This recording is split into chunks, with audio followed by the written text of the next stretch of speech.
একটা জাফর হক, উত্তর যাত্রাবাড়ি 4 নম্বর গেট, ঢাকা থেকে বলছি।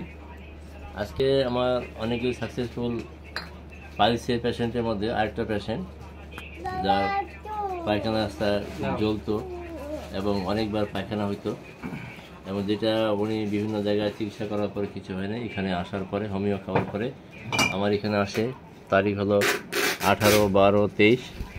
এই 15-20 দিন বা কদিন লাগছিল? আচ্ছা তুমি বলবা কদিন লাগছে। ওষুধ খাওয়ার পরে যে পাইলস জ্বালা ছিল, মিষ্টি পছন্দ ছিল, খাবার দাবার হট পছন্দ। তো আমি এখন মিস্টার মোহাম্মদ আবু কি নাম হানিফ, মোহাম্মদ আবু হানিফের সাথে কথা বলবো, তার কি সমস্যা ছিল। আবু হানিফ। আসসালামু আলাইকুম, আমি মোহাম্মদ আবু হানিফ। আমার দেশের বাড়ি শরীয়তপুর, নড়িয়া থানা, জবসা ইউনিয়ন, আর ঢাকা থাকি কাজলা নতুন রাস্তা। আমি অনেকদিন যাবৎ অসুস্থ ছিলাম। বাথরুম করার পর জলাফরা করতো, দৈনিক 10-12 বার যাওয়া হইতো। তার পেটের ভিতরে জ্বালাপড়া ছিল। আমি ডাক্তার দেখাইছি, কিন্তু ভালো হয়ে যেত, কিন্তু আবার হইতো নতুন করে।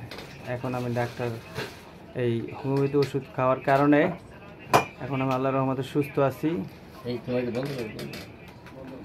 আমি বর্তমানে সুস্থ আছি, তারপর আরও কয়েকদিন ওষুধ খাবো।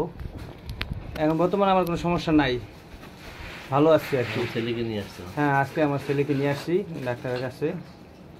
হ্যাঁ, ঠিক আছে, ধন্যবাদ মিস্টার আবু হানিফ।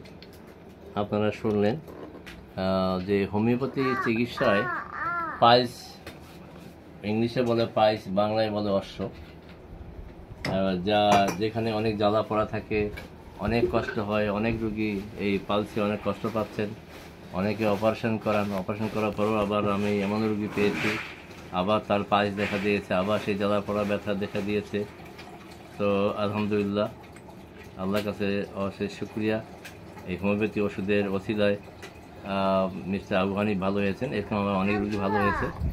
আজকে পালসের উপর বোধ হয় আমার কোনো ভিডিও দেওয়া হয় নাই। তো আজকে ভিডিও দেওয়ার উদ্দেশ্য হলো যে হোমিওপ্যাথি ওষুধ খাইলে যে অশ্ব ভালো হয়, এটা তার একটা প্রমাণ। অনেকে প্রশ্ন করে আমাকে যে আপনি তো এত রুগী, কিডনি রুগী ভালো করেন, লিভারের সিস্ট, টিউমার, জ্বরের টিউমার ভালো করেন, অশ্ব ভালো হয় কিনা? তো অশ্ব যে ভালো হয় তার প্রমাণ আমরা পেলাম। তো ধন্যবাদ সবাইকে। আমি আর বক্তব্য না বাড়ি এখানে শেষ করছি। আসসালামু আলাইকুম ওয়া রাহমাতুল্লাহি ওয়া বারাকাতুহু।